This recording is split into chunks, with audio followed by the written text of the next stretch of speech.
Olá, internautas de todo o Brasil. Está no ar mais uma live do nosso sempre deputado Ramalho da Construção, Conexão Ramalho da Construção.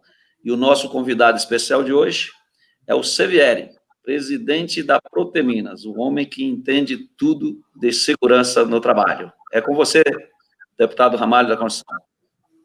Quero cumprimentar todos os internautas, agradecer aí a nossa equipe aí técnica, a Bia, a Fran, o pessoal que acompanha, cumprimentar o Paulo Baldran e o nosso convidado especial aí, o Dr. José Roberto Sevieri.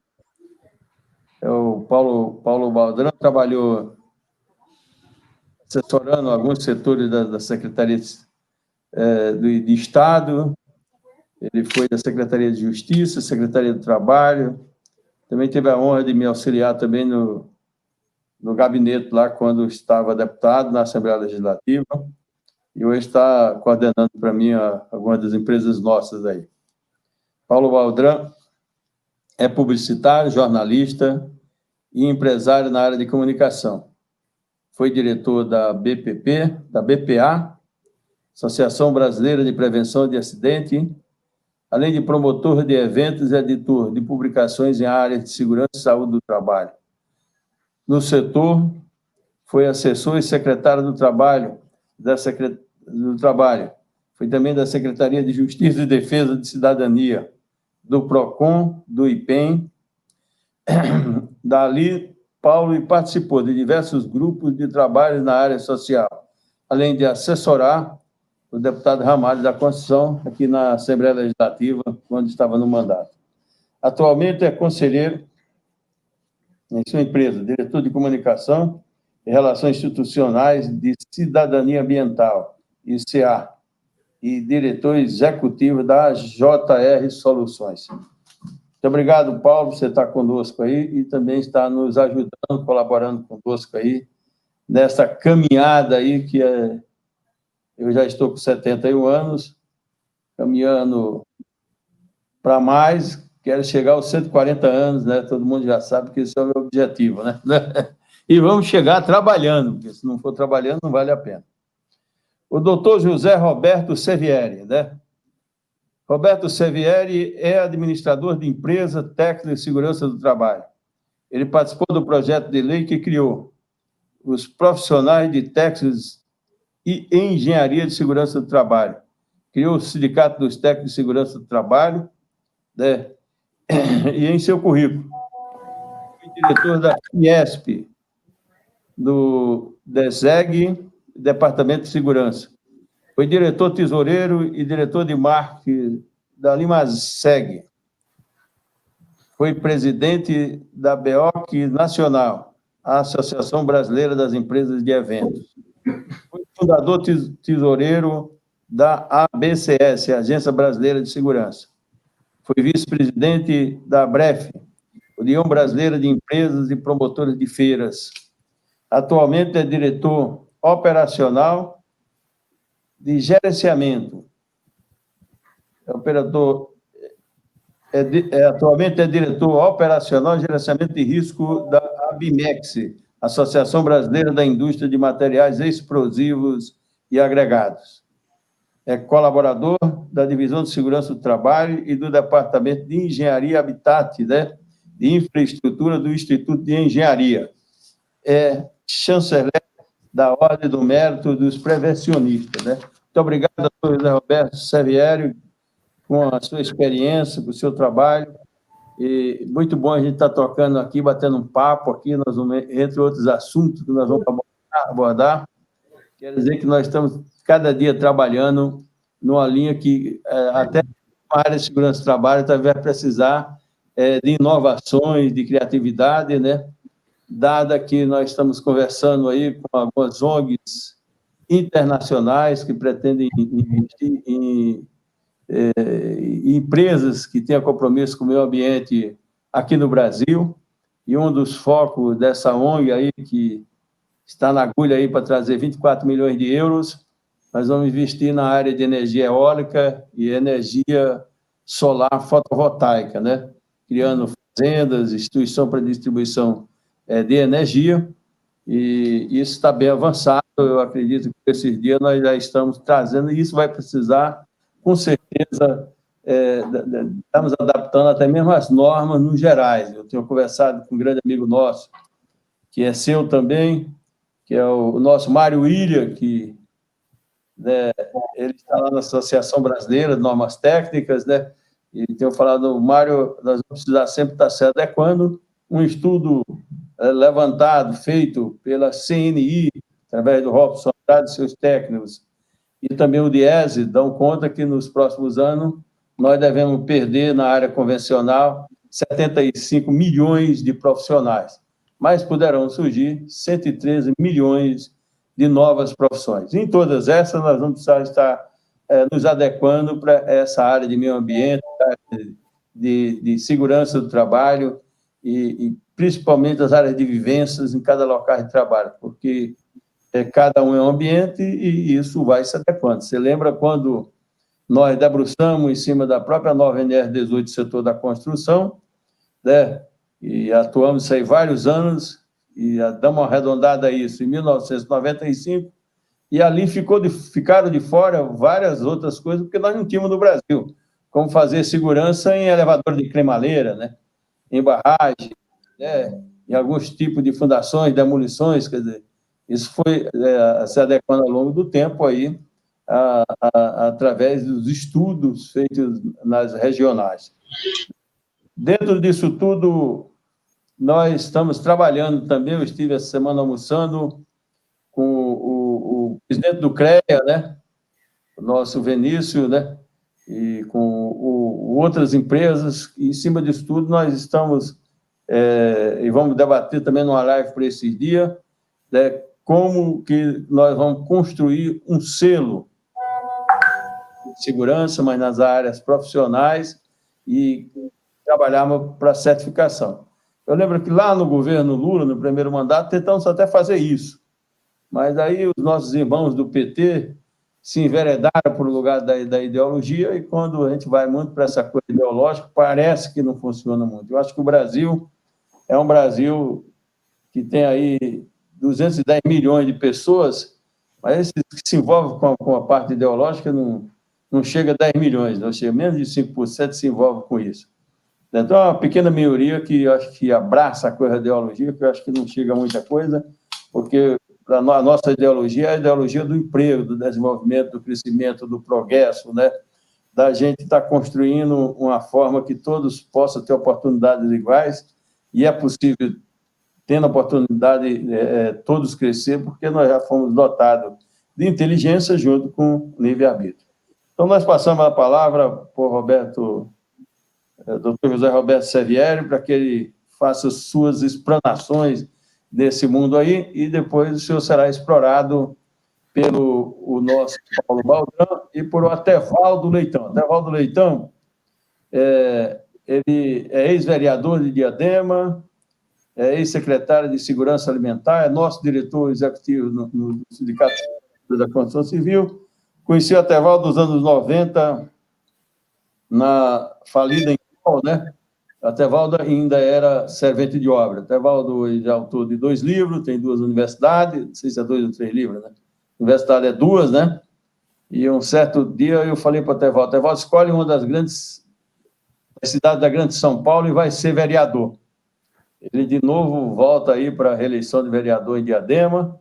Nós, com certeza, queremos eleger o vereador, e como faz parte, estaria ajudando também um pouco mais de 60 outras cidades, fazendo com que a política, que eu acho que no planeta todo, é quem realmente constrói. O lado bom, o lado ruim é construído através da política. Nós queremos ficar com o lado bom, aceitando aí as oposições, aceitando as críticas, aceitando o debate, que eu acho que é a principal coisa, né? A gente ter paciência para aceitar o debate. Talvez uma das principais qualidades de Jesus deixou aqui na Terra era a paciência de ouvir e não querer impor.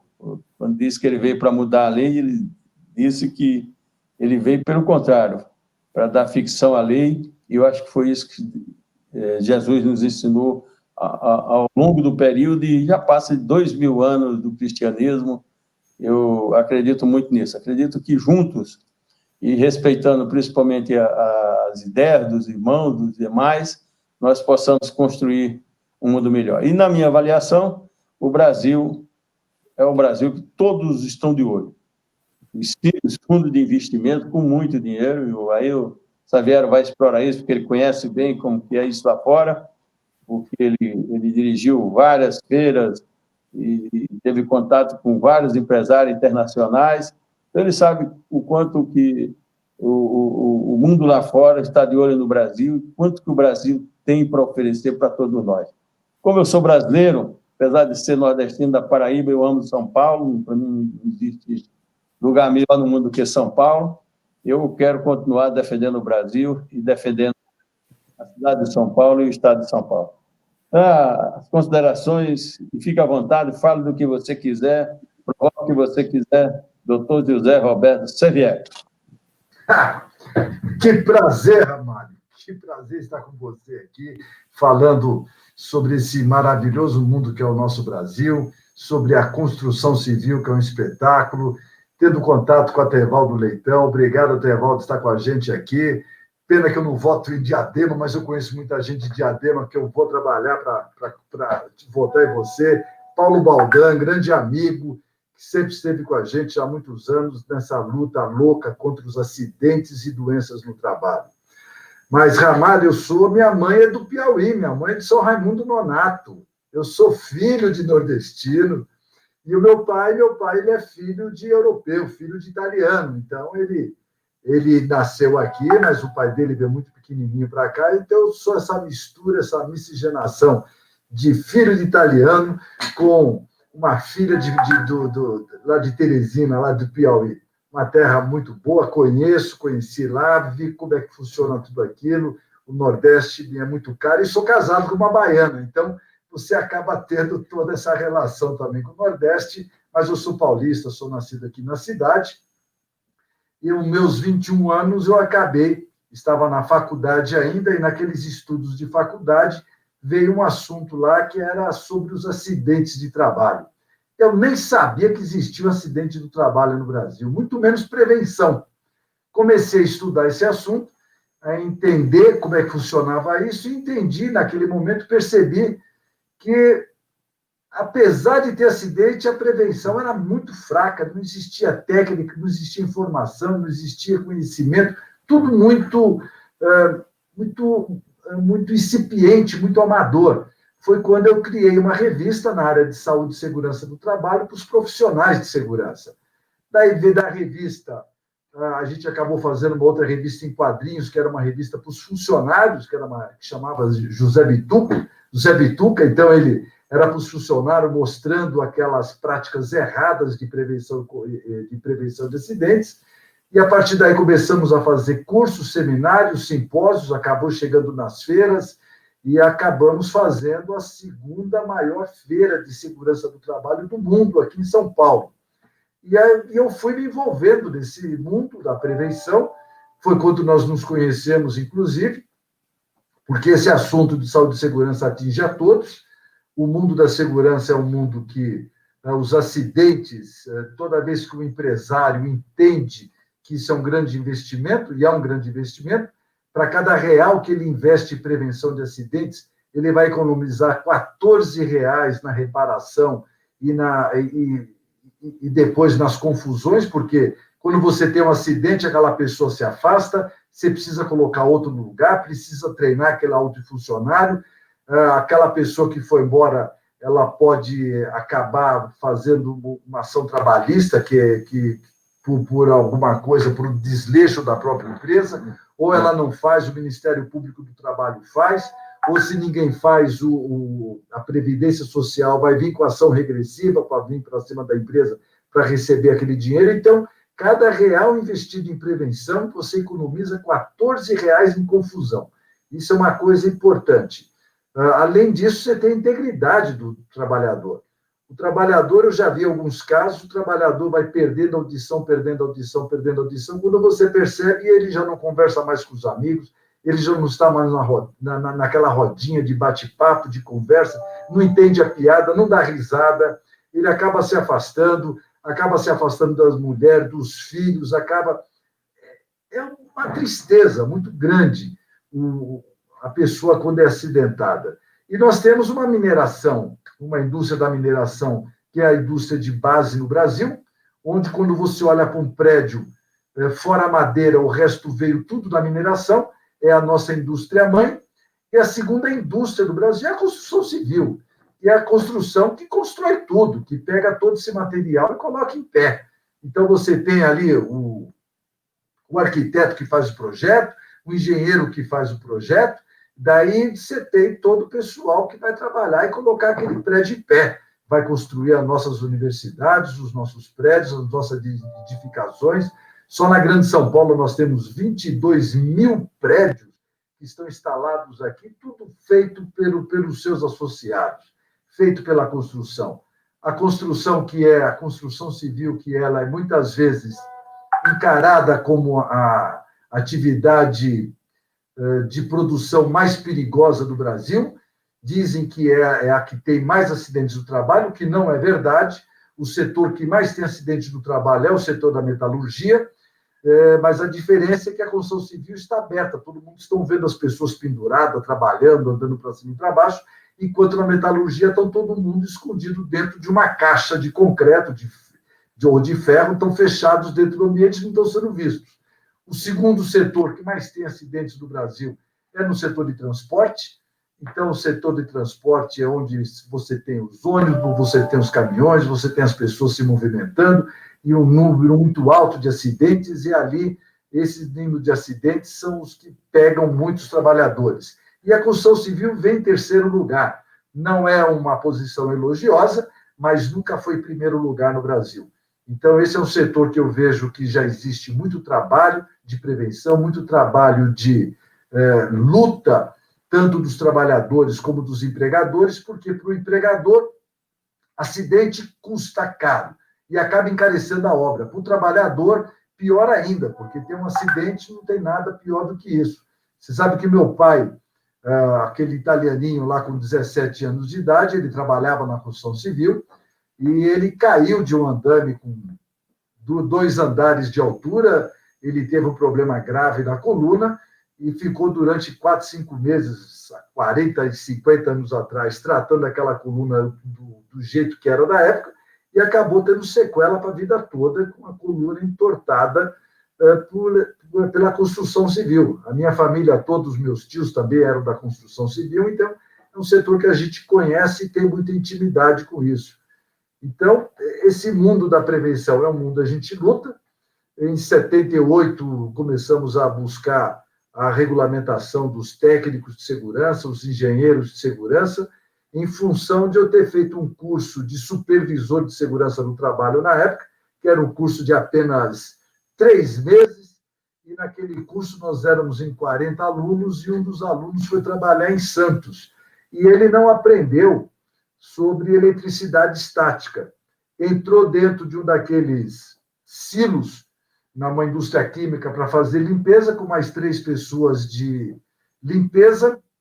Um deles estava com um sapato de sola de couro, com prego.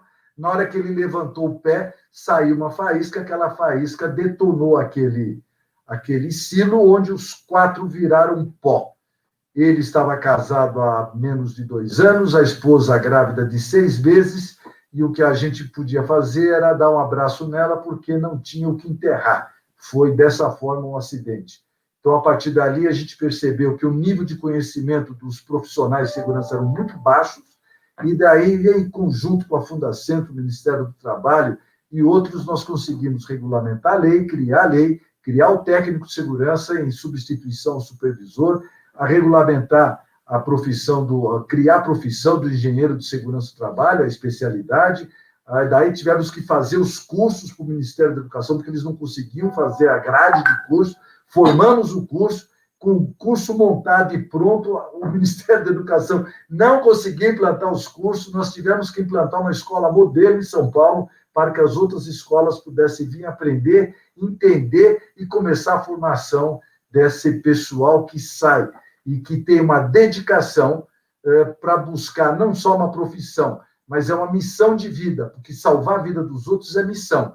Então, dessa forma, a profissão de técnico em segurança do trabalho, médico do trabalho, auxiliar de enfermagem, engenheiro de segurança e os enfermeiros são profissionais de missão de prevenção de acidentes.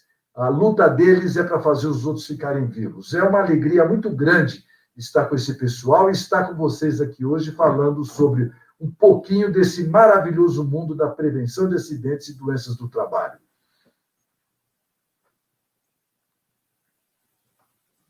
Bela explanação do doutor José Roberto Sevieri. Muito obrigado. Você viu, Atevaldo, o tamanho do conhecimento do homem aí, da experiência e da vontade que ele tem de criar, que ele criou, que ele desenvolveu, e sempre com essa disposição. Eu conheço o Sevieri há algum tempo, ele está sempre debatendo com vários outros órgãos e mostrando que investimento no setor de segurança é um investimento mesmo, não é um custo, né? Aí que ele demonstrou aí que R$1 investido, você evita de gastar ou desperdiçar, com a série de coisas que ele pontuou, R$14. Esse foi um trabalho que nós fizemos e foi dentro disso que nós conseguimos avançar na NR18 em 1995, né? E quando saiu a NR18 de São Paulo, naquele ano nós contamos, foram 138 mortes. Depois, esse ano, eu acho que os últimos anos ficou tão pouco que a gente nem conta mais, mas tem uma média de 3 mortes aí, dos últimos 10 anos, né? Isso, claro que todos nós sonhamos que um dia seja 0, né? E é possível realmente fazer segurança e com 0 de morte, mas também caíram imensamente os acidentes com sequelas, né? E até com acidentes leves. Hoje nós temos realmente ainda poucos acidentes no setor da construção. Mas quando descuidamos, como nós falamos lá no início, né?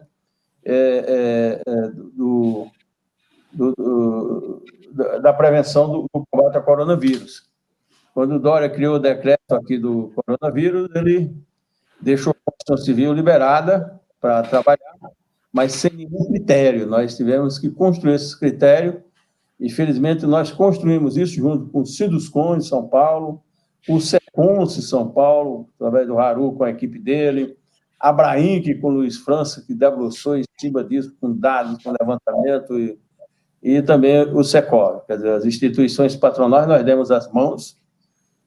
Tanto é verdade que no início perdemos 57 pessoas, quer dizer, dessas 5 empresários, 39 trabalhadores e 13 familiares. Mas nós estamos caminhando para 100 dias sem nenhuma morte e com poucas pessoas infectadas. Claro, que até no sindicato, algumas pessoas foram infectadas. Minha filha mesmo, ela já faz 14 dias, 15 hoje, né? E ela não está bem ainda, né? A filha mais velha. O marido assintomático, o sócio dele acho que também. Mas o setor de obra tem sido, graças a Deus, mas tem sido por conta que nós estamos toda hora, antes de entrar na reunião, estava discutindo aqui com o Atevaldo, exatamente essa luta que nós temos para fazer eles cumprirem, mas hoje nós temos um razoável trabalho no setor de prevenção do combate ao coronavírus, mas também no setor de segurança do trabalho. Mas isso se dá por conta de todos nós não deixarmos o negócio avacalhar. Quando deixa avacalhar, até a mulher mesmo da gente. Se ela der muita moleza, hoje você não tem horário para chegar, daqui a pouco você nem vai para casa, né? Então, às vezes, realmente está cobrando ali, está exigindo um pouco, né? Para poder a gente manter aqui essa chama acesa de que prevenir é melhor do que remediar. Então, eu passo para o secretário de Segurança Alimentar, Atevaldo Leitão, para ele fazer os seus questionamentos, as perguntas, mas era só para você ver, Atevaldo, que como vale a pena ouvir um crânio, uma experiência com o José Roberto Sevieri. Isso faz a diferença em todos os sentidos, porque não é só na área de segurança que ele é experiente. Ele é muito experiente como empreendedor, como empresário, como administrador, tanto é que tudo deu certo, pessoal acreditado, inclusive na criação dos sindicatos, né, na formação dos debates que se veio aí, para que aos poucos nós possamos conscientizar a todos, não é só o trabalhador. Eu acho que a primeira conscientização que nós sempre trabalhamos junto com o TVR foi conscientizar o empresário, por entender que é ele que manda, né? O cara que investe. Depois, os que a mediação entre os trabalhadores, né? E o próprio empresário, que se não receber autonomia, você viu isso recentemente em obra que nós paramos da Construcom, né, e até da Odebrecht, né? E outras, né? Quer dizer, empresas grandes que, quando relaxa, deixa a desejar, né? Porque precisa estar totalmente consciente o engenheiro de contrato, que é o cara que vai mexer no dinheiro. Depois, o engenheiro de obra, porque é ele que é superior ao técnico de segurança, que sabe tudo e quer fazer, o próprio engenheiro de segurança, mas ele não tem autonomia, porque nem sempre a empresa dá, né? E aí, sim, depois o trabalhador, que nós trabalhamos em dois focos, quer dizer, uma hora é o da conscientização, mas tem hora que precisa impor um pouco para que o trabalhador realmente compreenda que ele precisa voltar para casa sã e salvo, né? Mas isso não é muito diferente do trabalho que tem que ser feito, na minha avaliação, se um dia nós quisermos salvar a Cracolândia de São Paulo. Quer dizer, a Cracolândia de São Paulo, ela não será salva com medidas que quis fazer o meu amigo, que eu respeito muito, o governador Dória como prefeito, nem o Bruno Covas, que se acomoda, né, tá certo que ele passa por uma fase também de doença que não é fácil. A Cracolândia nós só vamos salvar um dia quando nós colocarmos realmente o peito para tratar aquelas pessoas. E polícia e justiça para colocar na cadeia os traficantes. Então, foi um trabalho mais ou menos nessa linha que nós fizemos ao longo dos anos todos para que a Constituição Civil hoje tenha realmente um baixo índice de acidente.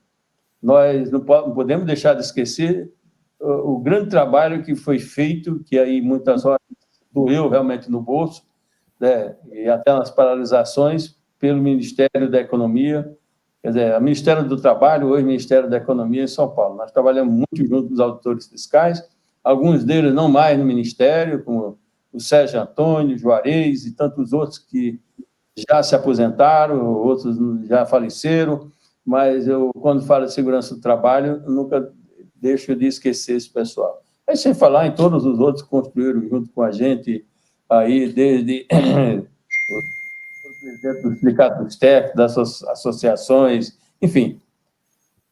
Doutor Atevaldo, pergunta o que você quiser para o doutor Roberto e você já sentiu, como sabe, né? Para mim é uma honra muito grande estar participando de uma live com duas sumidades, né?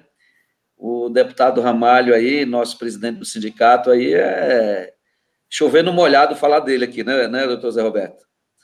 Com certeza, com certeza. Mas eu queria saudar aí o Paulo Baldão, um grande amigo que tem um vasto conhecimento lá na área de resíduos sólidos. E eu fui administrativo de obra, comecei como servente de obra na Encol, foi lá onde o Ramalho me conheceu, fui administrativo de obra e fui gerente de recursos humanos e fui o cara que mais fiz CAT na construção civil, né? A CAT de acidente de trabalho, né? Então, eu me lembro uma coisa que me marcou muito, doutor. Um rapaz estava mexendo para trocar uma lâmpada, aquela lâmpada incandescente, e ele deu um cortezinho no dedo, né? E aquilo ali sangrou um pouquinho, e ele amarrou o dedo, tal e tudo, e eu fiz a CAT, né? Fiz a CAT sem afastamento. Aí eu pensei, poxa, mas não precisa CAT e tal, criou uma maior confusão na empresa, né? Porque o cara falou que não precisava de CAT, precisa sim, né? Porque, não sei, isso pode, né, dar algum problema. O que aconteceu? O rapaz saiu da empresa, 5 anos depois ele perdeu o dedo, né? Aquilo deu, acho que tem mercúrio, aquele negócio, né? Não sei o que aconteceu, começou a perder a unha e tal e tudo, e depois deu uma amputação no dedo dele. Se eu não tivesse feito a CAT, né? Então, fora as outras coisas de ato inseguro, né, que a gente sempre conviveu na construção civil, de mortes.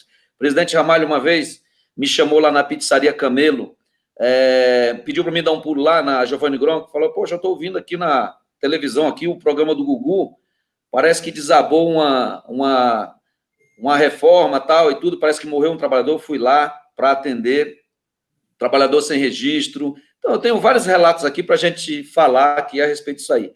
E muitos êxitos aconteceram de proteção à segurança e dessas NRs, graças ao senhor, né, doutor José Roberto, e o Ramalho, que tem sido um fiscal, né, assim, tipo, incondicional, né, nas construção civil. Onde a gente vai com a nossa equipe do sindicato, a gente olha a área de vivência, a gente olha se trabalhador se está utilizando cinto, a gente é chato mesmo, entendeu? Isso está na nossa cabeça, porque o Ramalho criou essa cultura na nossa cabeça, né, de que a segurança é o melhor caminho. Então, muitas vezes a empresa, quando ela vem debater com a gente fala, nós estamos preservando a vocês de um processo trabalhista, né? Ou mesmo da perca de uma vida, porque uma vida não tem preço, né? Quantas vidas nós não já vimos perder na construção civil? Agora, hoje, a gente pode, né, comemorar, como esse negócio do coronavírus, nós fomos muito chatos, né, com esse negócio para a pessoa usar máscara, álcool em gel. Eu acho que aqui em São Paulo foi um dos lugares que a gente se destacou no mundo, né, em relação ao coronavírus. Tivemos notícia na França, quando morreu o primeiro trabalhador, a gente foi lá, fizemos um trabalho, e hoje está aí, o presidente lançou uma campanha que chama-se Obra Sem Coronavírus. Nós estamos fazendo aí adesivos doados pelas construtoras, né, aonde, eu vou até exibir aqui, né, onde a gente passa nas obras, as construtoras doam para a gente vai nas obras pedir para que o trabalhador coloque isso nos carros, né? E nós tivemos um engajamento muito grande da sociedade, dos moradores, por exemplo, que estavam no entorno da obra, mandava foto, tanto no meu celular como no celular do presidente, né, dizendo, olha, o trabalhador está sem máscara. Então, quer dizer, nós tivemos a sociedade engajando nessa campanha. E hoje o presidente está dando a resposta, né? Está mostrando um exemplo para todo o Brasil, né, que prevenir, como diz nossa avó, né, é melhor do que remediar, né? Eu também sou cearense, o senhor é descendente do Piauí, conheço o São Raimundo Nonato, né? E eu, como vereador em Diadema, primeira lei que eu fiz 3 leis, quer dizer, Diadema ficou 3 décadas na mão do PT, né? E eu, nos meus discursos, dizia o seguinte, olha, eu era do PSDB na época, né? Eu falei, pô, precisou vir um tucano de bico vermelho aqui para fazer a lei do Dia do Trabalhador de Diadema, o Dia do Sindicalista e o Dia do Técnico de Segurança do Trabalho, que a gente comemora todo ano com um evento comandado pelo Crispim, né? Não sei se você conhece. Muito né? bem. Pois é. E aí, assim, a gente, né, nós somos cria do Ramalho, né? Então, o Ramalho quer que os filhos dele sejam melhor do que ele, né? Por isso que a gente está aí, ainda somos eterno aprendiz. E a gente fala assim, ó, puxa a nossa orelha quando a gente estiver errando. Ele falou, tá indo bem, né? E é isso daí, dizer que é um prazer muito grande estar aí com o senhor, nessa live aí, uma sumidade aí da segurança do trabalho, prevenção de segurança do trabalho, e dizer que de 2012 a 2017, né, os custos com a Previdência foram muito altos, né? Passaram de 26 bilhões de reais. Isso é absurdo, né? Com acidente de trabalho, auxílio de doença. Então, realmente é uma coisa caríssima, né? Sim, mas a Previdência tem uma coisa gozada. Por que o governo que paga essa conta não faz prevenção? Por que ele não se mexe nessa área? Eu vou te explicar, Tebaldo. Apesar da Previdência ter dado um gasto de 26 bi, o custo de acidente de trabalho para o governo é menos de 3 bilhões por ano. Só que ele arrecada 15 com seguro de acidente de trabalho. Então, arrecada 15 e gasta 3, para que vai fazer prevenção? De 3 vai baixar para 2? É muito sofrimento. Então, ele simplesmente deixa para as empresas fazerem o trabalho delas, que vão fazendo, e eles abandonam esse assunto. Então, você tem uma fiscalização fraca, você não tem campanha, a parte do Ministério do Trabalho, que não existe mais, mas está lá dentro do Ministério da Economia, é uma secretaria, é uma subsecretaria. A legislação, por exemplo, esse governo assumiu com um objetivo claro de reformar todas as NRs. Qual é o compromisso dele? Reformar todas as NRs em 2 anos. Mas qual a qualidade dessa reforma? Isso não importa. O que importa é refazer as NRs. Tanto que, no começo, o discurso deles é que eles iam acabar com 90% das NRs. Esse foi o discurso do presidente da República para baixo. A gente escutava isso, depois nós descobrimos que quem inventou essa confusão toda foi um empresário dono de uma loja que começou essa confusão toda e não conseguiu fazer, mas compromisso de campanha, contaram para ele que iam fazer, começaram a mexer nas NRs, fizeram as duas primeiras sem ninguém acompanhando. Daí, quando nós vimos isso, nós fizemos um evento aqui em São Paulo para discutir esse assunto, um evento que era para 150 pessoas, apareceram mais de 1.000 pessoas no local, a gente não conseguiu colocar todas as pessoas no sindicato, em frente ao sindicato, desse sindicato que nós fizemos, tinha uma igreja evangélica que cabiam 1.000 pessoas. Nós conversamos com a pessoa que cuidava lá da igreja, com a bispa pegou, nos emprestou a igreja.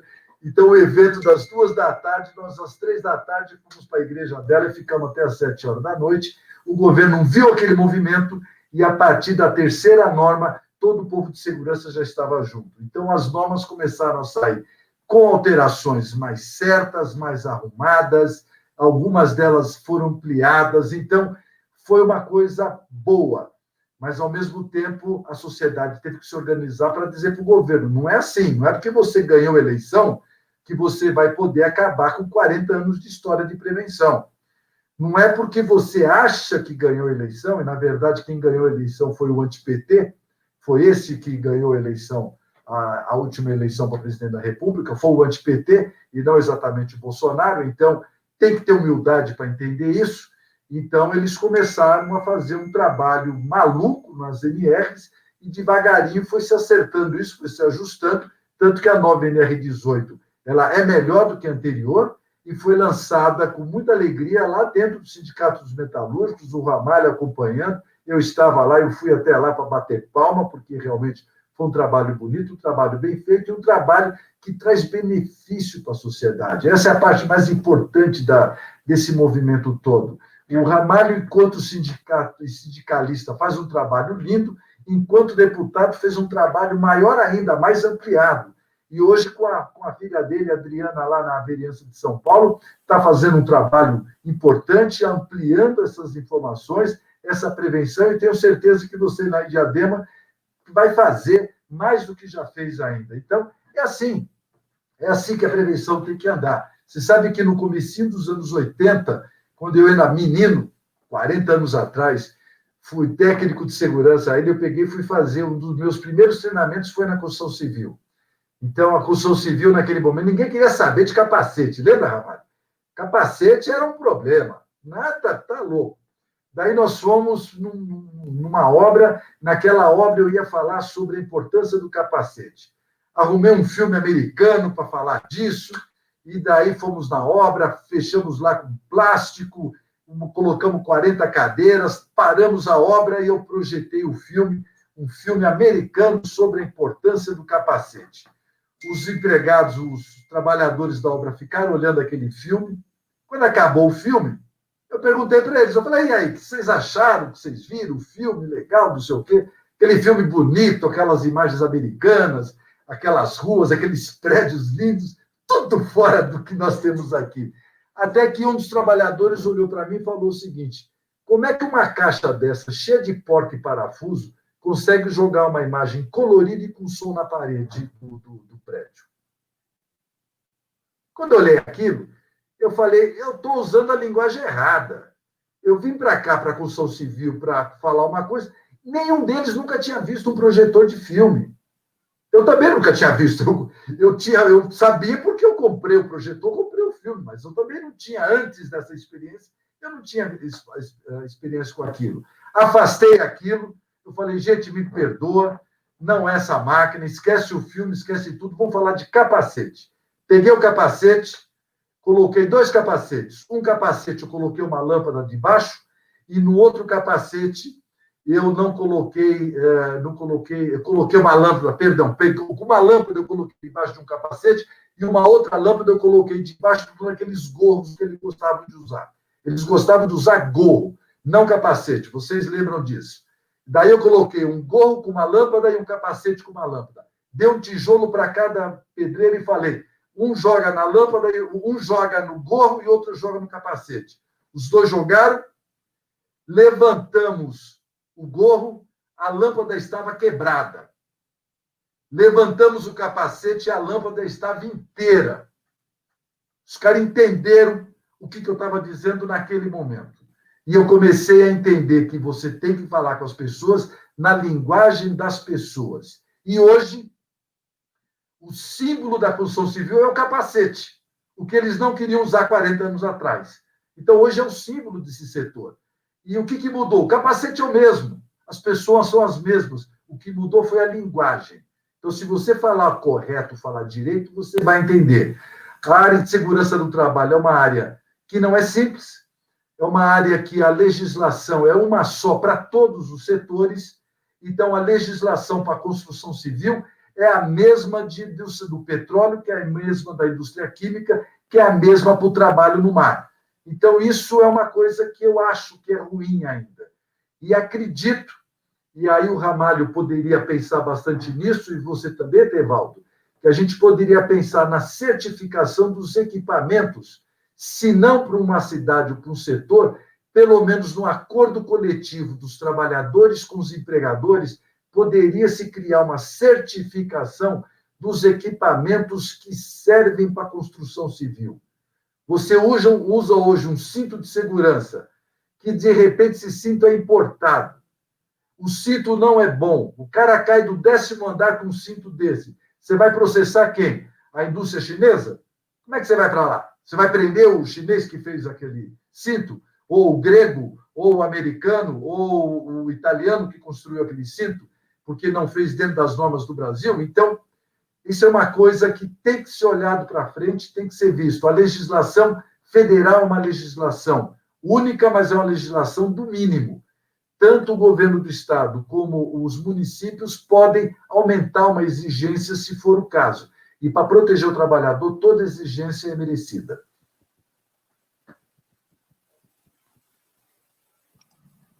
Muito obrigado, Roberto. Antes de passar para o Paulo Baldran, eu quero fazer aqui alguns comentários, né, tudo com o intuito de ajudar. Né? Eu cheguei em São Paulo em 1968. Talvez só o Xavier era nascido, né? Os outros aí não eram. Né? E quando comecei a trabalhar em obra, também como servente de obra, a obra não existia capacete, não existia bota, não existia chuveiro, nem banheiro. Né? O banheiro era um buraco feito no chão, colocava-se um madeirite, quando aquilo dava muito mau cheiro, se jogava uma cal virgem mesmo, porque na época o cal ainda era virgem. A gente tinha que colocar cal ali para bater, para curtir, para depois fazer o reboco com aquilo. Você vê o tamanho do atraso que era quando nós chegamos em São Paulo.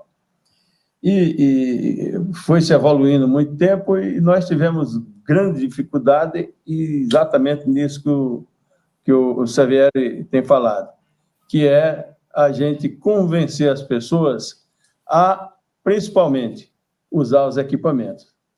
Eu lembro que, quando eu passei para encarregado de setor, e aí eu tinha que, como se diz, dar ordem já para as pessoas que eram bem mais velhas que eu de idade, e até mesmo na empresa.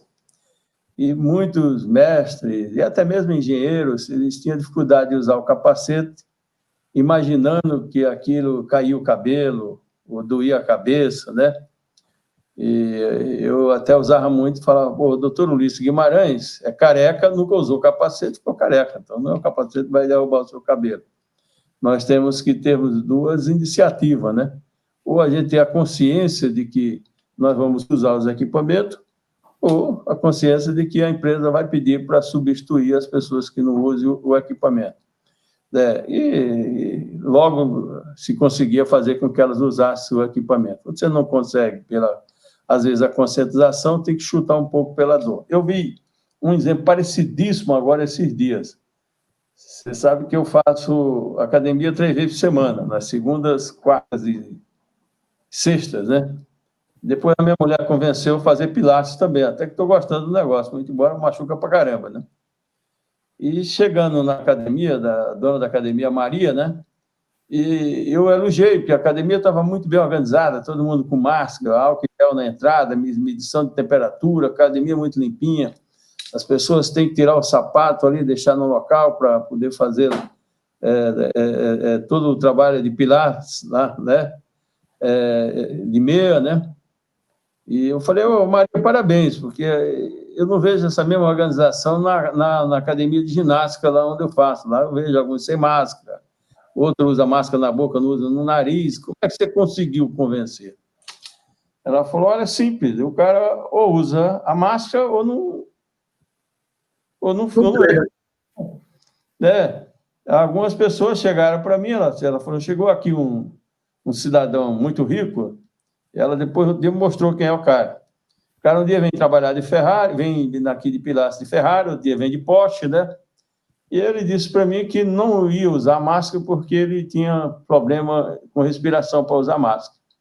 Eu, numa boa, falei, então faz o seguinte, quando o senhor passar o problema da pandemia, e tiver vacina, tiver tudo seguro, o senhor volta para a academia. Por enquanto, aqui só vai trabalhar quem tem saúde, só vai participar do Pilates quem tem saúde para usar máscara, seguir todos os protocolos. Mas não tem nenhum problema, eu vou perder um cliente, mas quem sabe o senhor, quando passar a pandemia, volta. Ela falou, olha, ele voltou, foi embora num dia, no outro ele voltou com máscara e até hoje nem aí usa máscara, tudo bonitinho, né?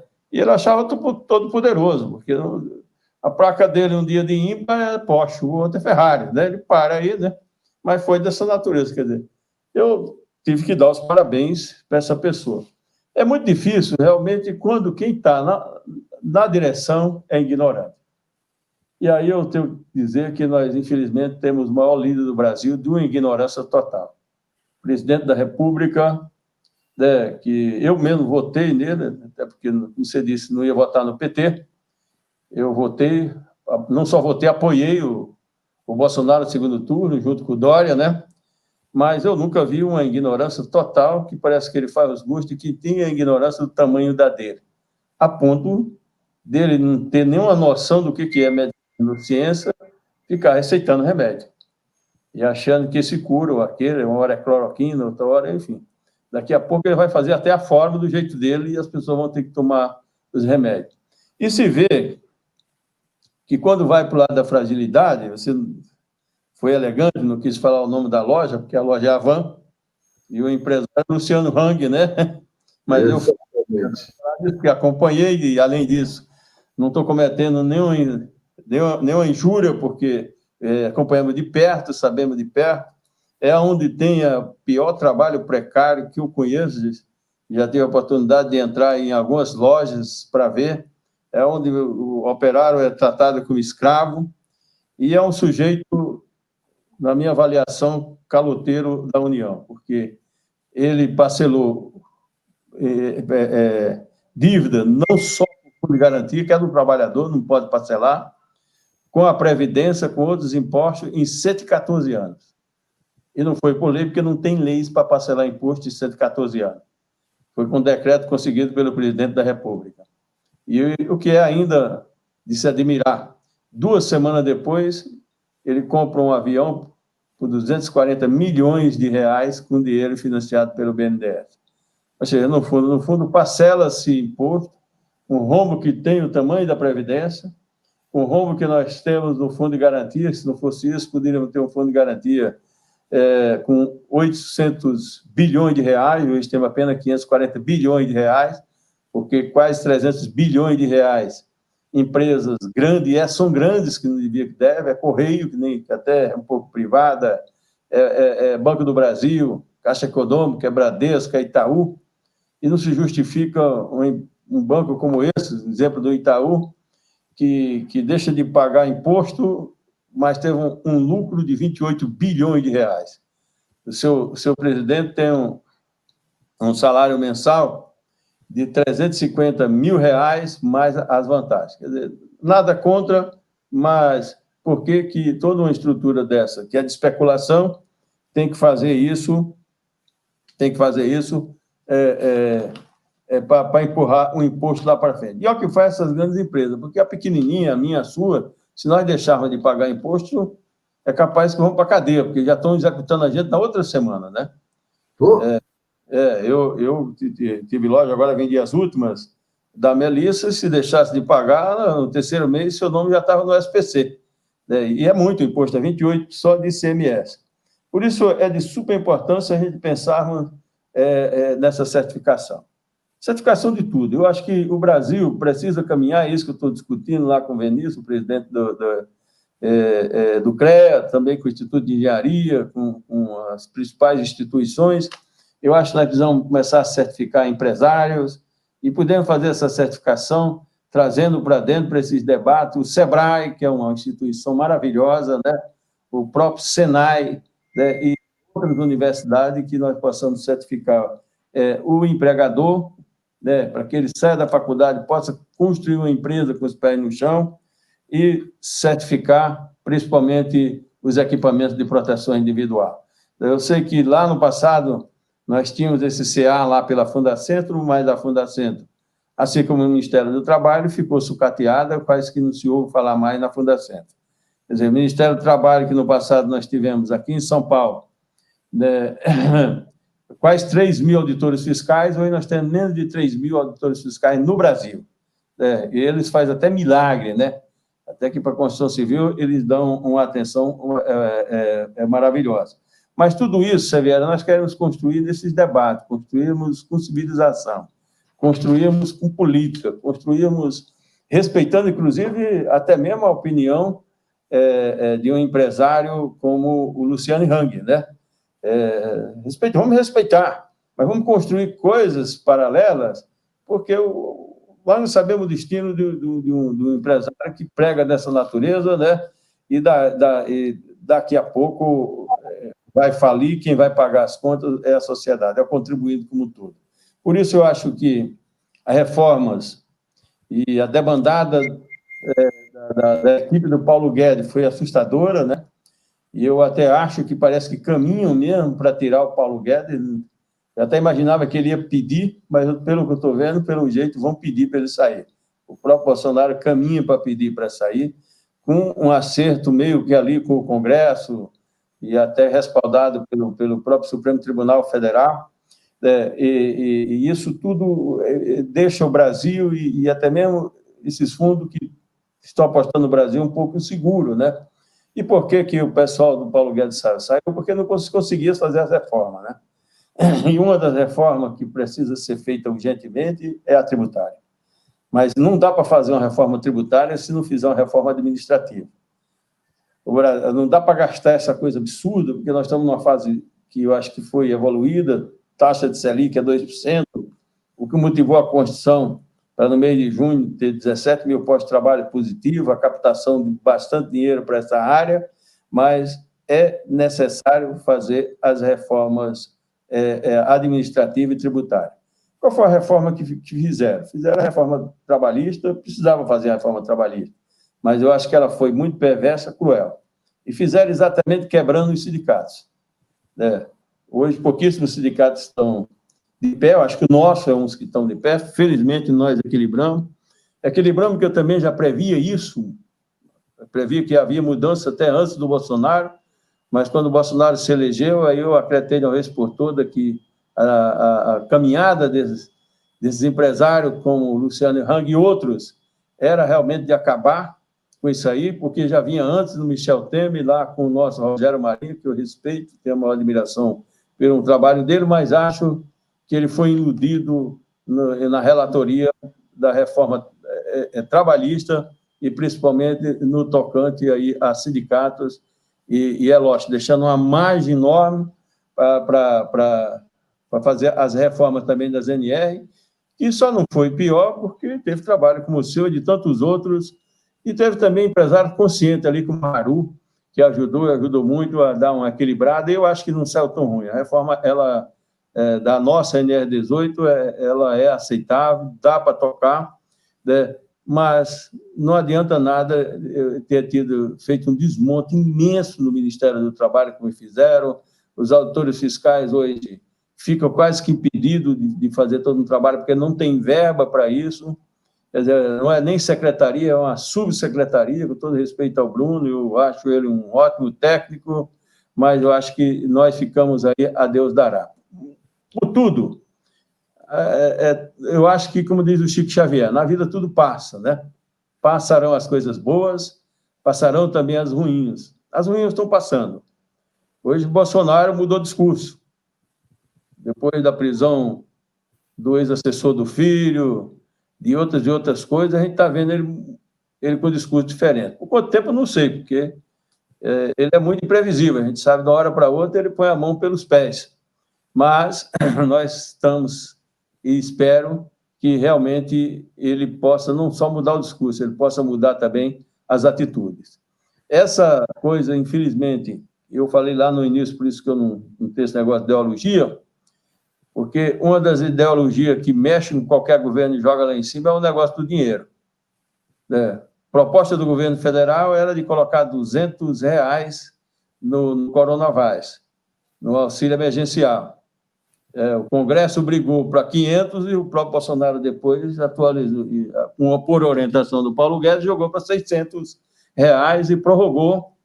E eu acho que essa prorrogação vai ser de uma outra forma, não como auxílio emergencial, mas como Renda Brasil, e isso vai até 2022, que é uma caminhada para reeleger o presidente da República. É um misto, mas caminha. Você viu que ele cresceu de 24% para 37%, crescimento enorme. Primeiro começou com 54%, desabou para 24%, né? Perdeu 30%. Mas, em poucos tempos, só a sentida, a caminhada dele pelo Nordeste, colocar o chapéu de couro, né? Abraçar as pessoas, o crescimento foi muito rápido. Então, isso significa que as pessoas também elas vão no embalo da onda, né? E daquilo que lhes interessa, né? Eu até brinquei outro dia com o Carlos da Costa, que é um secretário dele, que também estou debatendo bastante com ele, em razão dele querer acabar com o fundo de garantia, né? Dar mais uma sacada para tirar o fundo de garantia. Estou discutindo também porque aumentaram uma média de 30%, tanto é que dia 19 nós temos uma reunião com o CAPES e os empresários da construção para ver se é possível, ainda que de comum acordo, dê uma estancada nos aumentos de materiais de construção. O trabalhador recebe 2,46% de reajuste de INPC e o empresário paga material de construção mais de 30%, cobra, por exemplo, 45%. Então, todas essas discussões a gente está tentando fazer com o governo aqui ou acolá. E vamos ver, saindo o Paulo Guedes, quem é o ministro que vem para aí, qual é a equipe que vem e qual é o tom que o Bolsonaro vai dar, porque me parece que o tom que ele quer dar agora é sair melhor que o Lula nesse negócio de dar o auxílio. Eu reconheço que colocar mais de R$500 bilhões no auxílio emergencial ele foi importante, não só para salvar a vida, mas para mexer e melhorar com a economia, a ponto tal que aumentaram os materiais de construção civil. E observamos que foi positivo, porque você tem aí 65 milhões de pessoas recebendo auxílio emergencial, muitas dessas pessoas foram substituídas pelo Bolsa Família, que dá média de R$90, e os principais jornais do Brasil, mas principalmente a Folha e o Estadão em São Paulo, trouxeram na primeira capa essa semana que quem recebeu esse auxílio emergencial está conseguindo fazer até casinha lá na Paraíba, na Bahia, em alguns lugares do Nordeste. E é possível, porque você já vivia mesmo por R$190, aproveitou aquele momento sabendo que isso é passageiro, era só 3 passagens, era só 3 parcelas, virou 5, e o cara foi inteligente e falou, vou comprar um tijolinho, fazer a minha casinha, e isso mexeu muito, porque 78% dos insumos são vendidos em depósito, e eu acho que movimentou a economia. Então, passaremos a palavra para o Paulo Baldran. Paulo é experiente, Paulo já foi tesoureiro aí, da Associação de Materiais de Construção, né? Trabalhou junto aí com Mário Daff, né? Que foi o presidente, né? Mário, às vezes no domingo, ele está tomando uma cervejinha, diz que quando chegou no R, ele me liga, né? Eu pergunto, mas quantas já tomou, Mário? Ele falou, já passei das 20, né? Então, passo aí para o Paulo Baldran, né? Para você fazer as suas perguntas ou as suas considerações, Paulo.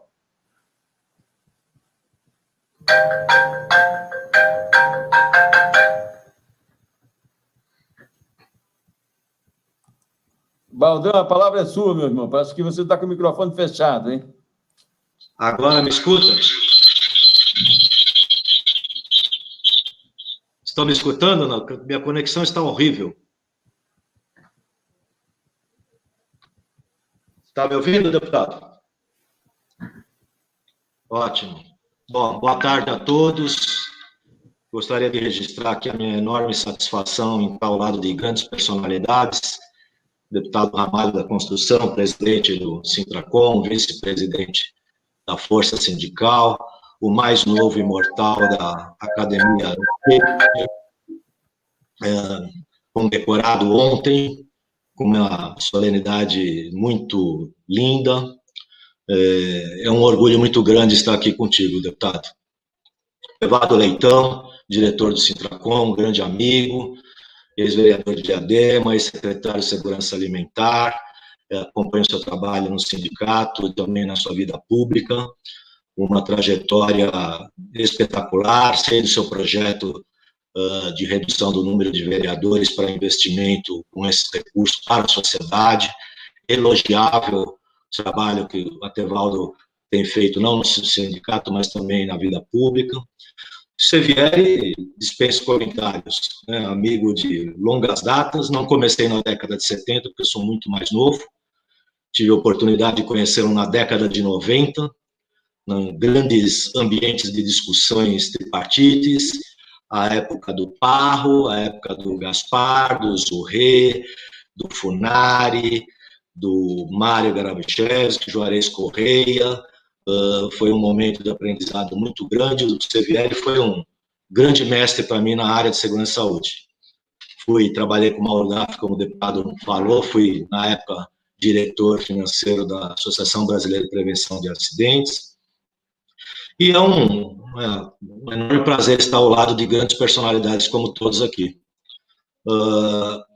Eu andei olhando alguns números e vi que o Anuário Estatístico de Acidentes do Trabalho tem uma estatística que eles fazem de 2012 a 2017 e coloca aí alguns setores como líderem no ranking dos acidentes. Quando o Sevieri comentou da construção civil, quando eu cheguei nesse setor na década de 90, tinha essa referência. A construção civil é os grandes promotores de acidentes e mortes no país.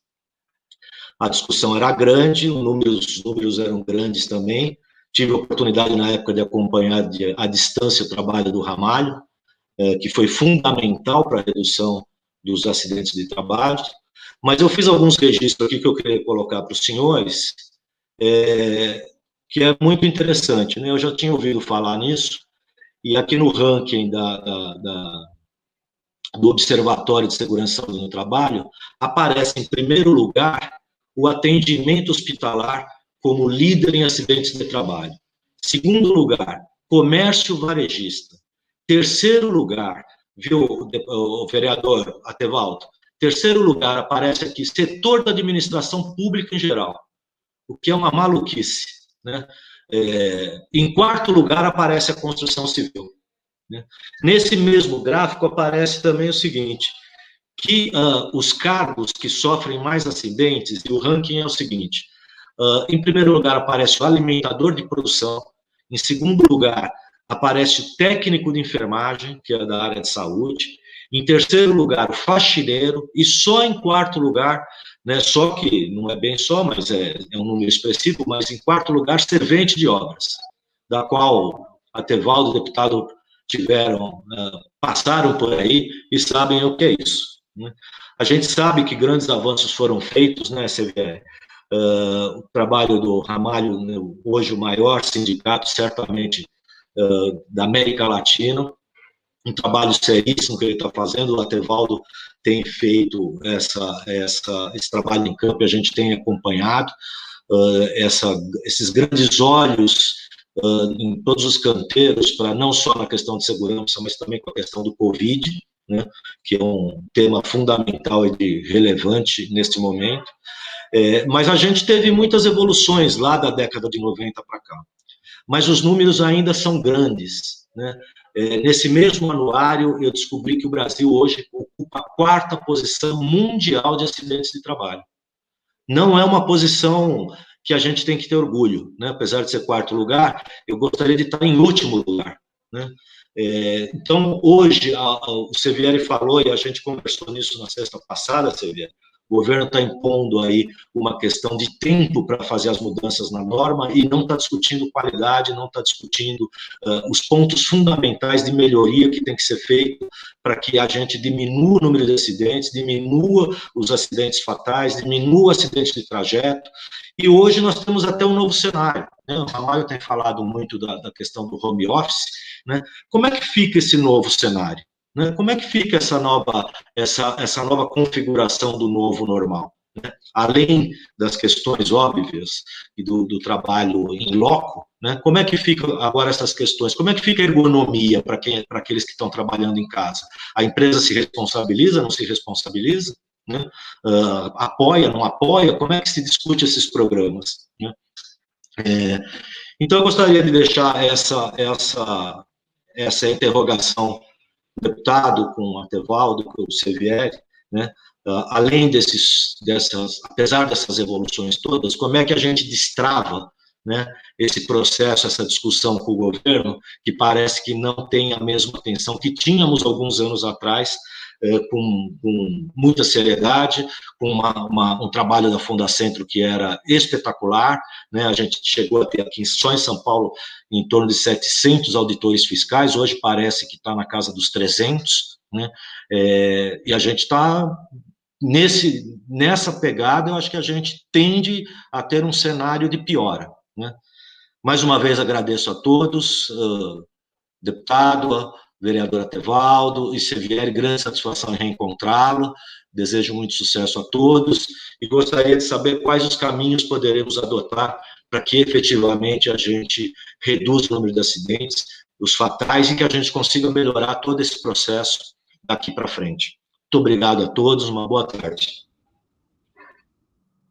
Sevieri, com você as suas considerações finais, até porque o nosso de 1 hora já se esgotou, mas fica à vontade aí, porque estão informando aqui que o público está gostando aí, fazendo bastante pergunta, mas vamos deixar você fazer suas considerações finais.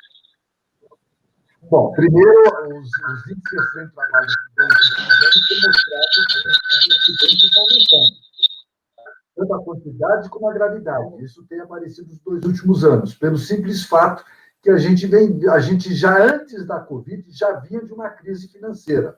A crise financeira ela tem o agravante de tirar o dinheiro do bolso da empresa.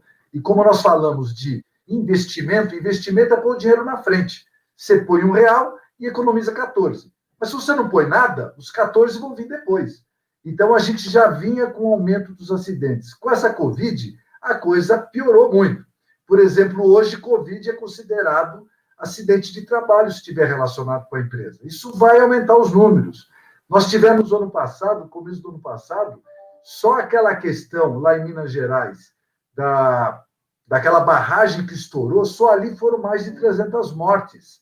300 mortes ali. Nós tínhamos 3.000 por ano, só ali foi 10% das mortes do ano inteiro. Então, nós já tivemos ali um caso grave também. E nós vamos ter, com esses agravamentos todos, nós não teremos uma vida de prevenção bonita pelos próximos anos. Os números mostram muita dificuldade.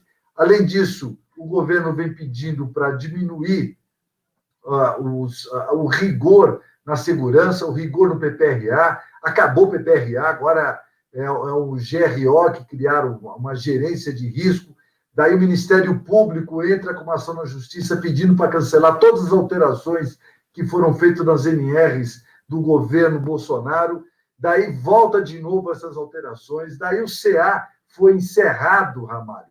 Em novembro do ano passado, a medida provisória do presidente encerrou aquela da caderneta verde e amarela. Ela acabou com o CA. Quer dizer, está falando de trabalho e, de repente, se meteu no assunto do CA. Esses jabotis que eles inventam e enfiam dentro da legislação. Daí, a medida provisória não deu certo. Em abril, ela caiu e o CA voltou. um certificado de aprovação que existe há mais de 40 anos para ter um mínimo de qualidade dos EPIs. Daí volta o CA e muitos empresários lançaram produtos dentro desses 6 meses que não precisavam de CA. Está uma zona, está uma confusão muito grande, e essa confusão, tem muita gente que não sabe, eu participo de pelo menos uns 15 grupos de saúde e segurança do trabalho, e o pessoal já não sabe mais o que fazer, o que atender, como fazer, e a fiscalização está no mesmo caminho. Também tem hora que não sabe mais o que está valendo e o que não está valendo. Então, isso tem mostrado que só falar em saúde e segurança do trabalho só com objetivo temporal, vamos mudar a lei porque é importante mudar e acabou, e vamos diminuir ao máximo que puder mudar, não está surtindo efeito nenhum. O efeito que está surtindo é um efeito de destruição. Infelizmente, a gente não está construindo nada. Vocês falaram da Fundacentro. A Fundacentro, uma grande entidade, respeitada por todos nós e que deveria estar fazendo muito mais do que ela faz hoje. Qual é o grande problema da Fundacentro? Desde o tempo do Sarney, quando foi proibida a substituição de trabalhadores para ver se diminuía a máquina pública, foi o primeiro grande ato para tentar fazer isso. Então, as pessoas estão se aposentando e não tem para quem passar. Então, a Fundacentro está carecendo de falta de conhecimento técnico. Ela vai acabando, porque não tem gente lá que entenda de saúde e segurança do trabalho. As pessoas estão se aposentando e continuam na Fundacentro porque não tem para quem passar. Mas uma hora elas acabam não tendo saúde para continuar. E todo esse conhecimento que foi construído a duras penas e caro, porque muita gente foi fazer curso no exterior, está se perdendo. Hoje o nível de conhecimento é mais baixo, o nível de conscientização. As pessoas querem fazer mais, mas não sabem como fazer, onde fazer e onde buscar informação. É por isso que eu estou levando, inclusive, o estado de Minas Gerais, que é o segundo estado do Brasil em saúde e segurança do trabalho, não tem um evento de segurança há 8 anos. Há 8 anos que não tem isso.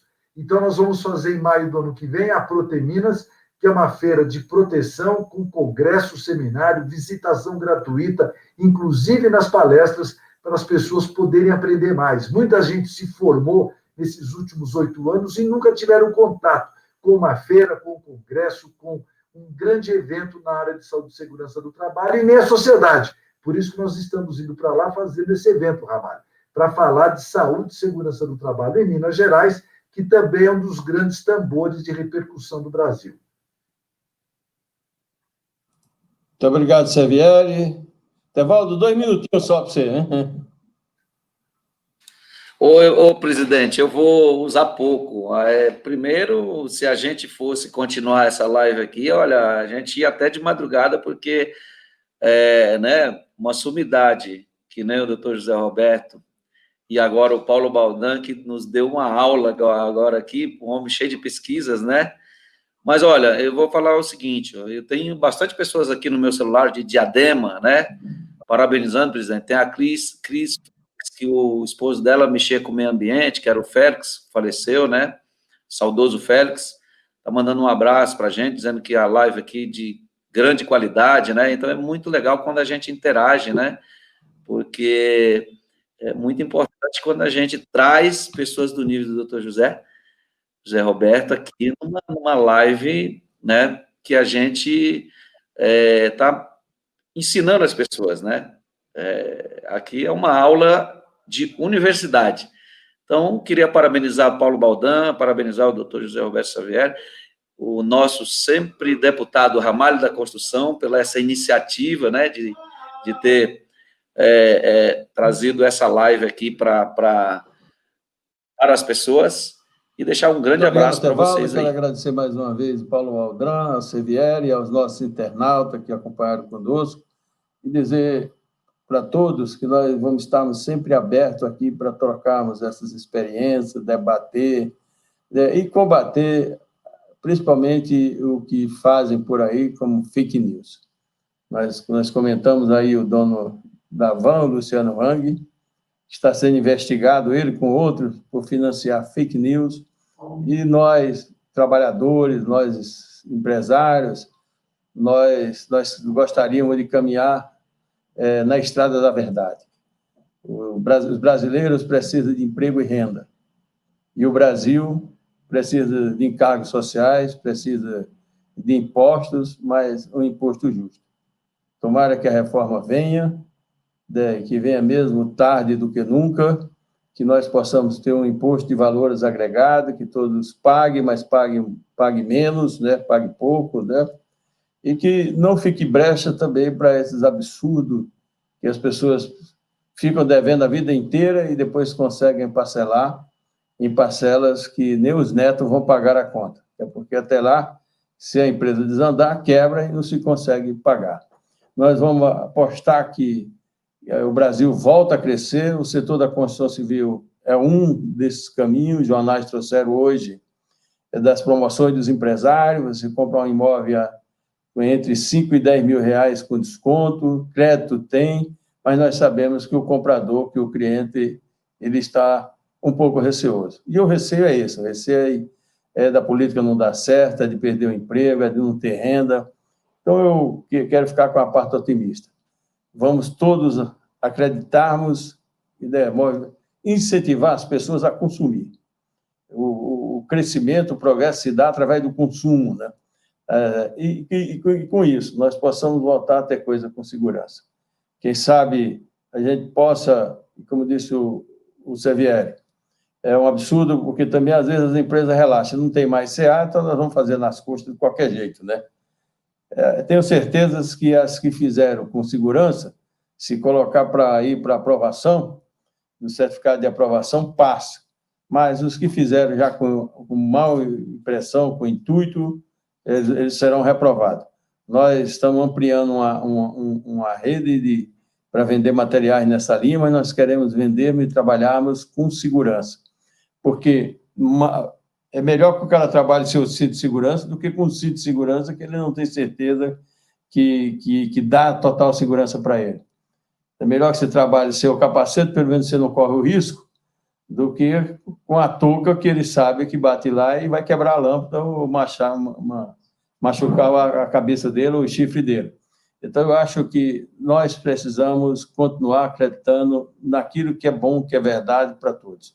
Então, um grande abraço a todos os internautas, mas principalmente o Xavier, que nós extrapolamos o horário, ao Paulo Baldran, ao nosso secretário Atevaldo Leitão, e vamos continuar, pessoal, acreditando que é possível, juntos, nós construirmos um Brasil melhor. Presidente, desculpe interromper aqui, ó, nós não podemos deixar de esquecer, só justificando a ausência da vereadora Adriana Ramalho, que ela teve um compromisso, acho que na Câmara, né? E vida de política é assim, a gente sabe disso, né? Só para justificar aqui a ausência da vereadora. Muito obrigado. A vereadora, com certeza, vai assistir a live depois, mas ela também trouxe um grande abraço e vai precisar muito do teu apoio aqui em São Paulo, Sevieri. De todos, né? Todos estão nos acompanhando. Obrigado a todos, um abraço.